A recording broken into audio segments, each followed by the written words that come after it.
వి gold trusted gold buyers తాకట్టులో ఉన్న బంగారాన్ని విడిపించి ఈ రోజు ఉన్న మార్కెట్ ధరకే కొనబడును. మరిన్ని వివరాలకు సంప్రదించండి 7710777020. రాజపేట ఇప్పుడు పంతులు గారు మాకు చుట్టుబాగుండి ఇచ్చినాడు. చుట్టుబాగుండి ఇస్తే దుడుకొని బతుకుతాను. పంతులు కేసులాగే ఉంటాయి. మావేమో మామూలుగా భూమి దుడుకుంటాను. మాకు బిడ్డ ఒకసారికి కవులు రాసి ఇచ్చినాడు పంతులు.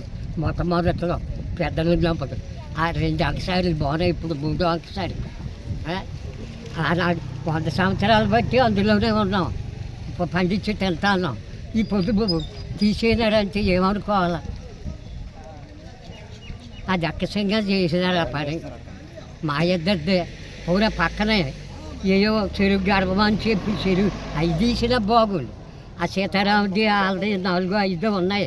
ఏది తీయలేదు. మా ఇద్దరిదే చెరువు కానుకొని ఉన్నదని చెప్పి తీసేనారు. ఎవరు చేస్తున్నారు? ఎంతమంది రైతులు ఉంటారు 3, 4 ఆ పక్కన. మొత్తం 10 మంది ఉంటారు. ఇప్పుడు ఎవరు చేస్తున్నారు? ఇప్పుడు ఇదంతా ఎవరు చేస్తున్నారు? ఊళ్ళో అనకాపల్లి జిల్లా అండి, గుడిగొండ మండలం, కొత్త ఏలవరు వారి రాజుపేట విలేజ్ అండి. పనూరు సత్యనారాయణ అండి నా పేరు. మా తాతయ్య గారు శబరిపల్లి కన్నయ్య గారండి. మేము మా తాతగారి దగ్గర నుండి కూడా మాదంతా ఏనాములు ఏంటండి సాగు చేసుకుంటూ ఉన్నాం. మరి అందులో 25 సంవత్సరాల టేక్ చెట్లు కూడా ఉన్నాయండి. గంటి చేను ఉందండి, జొన్న చేను ఉందండి. గత నెల 29వ తారీఖుని సడన్గా నోటీస్ ఇచ్చి 3 రోజులు సెలవు చూసుకొని 2వ తారీఖుని మిషన్ తీసుకొచ్చి ఎంఆర్ఓ గారు, పోలీసులు, మా గ్రామంలో కొంతమంది కలిసి కష్టపూర్వకంగా మీది చెరువులాగే ఉందండి, పక్కన మా భూములు ఉన్నాయండి, మీది సర్వే నెంబర్ కాదు వేరే సర్వే నెంబర్ ఉంది, అందులోకి వెళ్ళి అది దున్నేయండి, అవసరమైతే మేము చూసుకుంటామని చెప్పి ఎంఆర్ఓ గారు చెప్పడం జరిగిందండి. లేదు సార్ అని ఎంతైనా ఒప్పుకోలేదు. మమ్మల్ని తోసేశారండి. కలెక్టర్ గారి దగ్గరికి వచ్చామండి. కలెక్టర్ గారిని కలిసాం.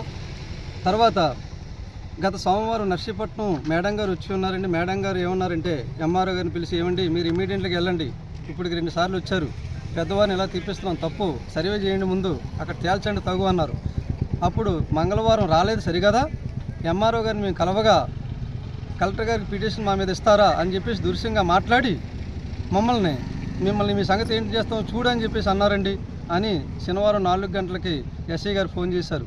ఉపాధి హామీ పని మీరు చేసినటువంటిది దున్నేశారు అని చెప్పేసి మీ మీద కేసు పెట్టారు ఎంఆర్ఓ గారు అని చెప్పేసి చెప్పడం జరిగిందని. మరిన్ని వీడియోస్ కోసం ఛానల్ ని సబ్స్క్రైబ్ చేయండి. లేటెస్ట్ అప్డేట్స్ కోసం వాట్సాప్ ఛానల్ ని ఫాలో అవ్వండి. ఆ లింక్ డిస్క్రిప్షన్ లో ఉంది.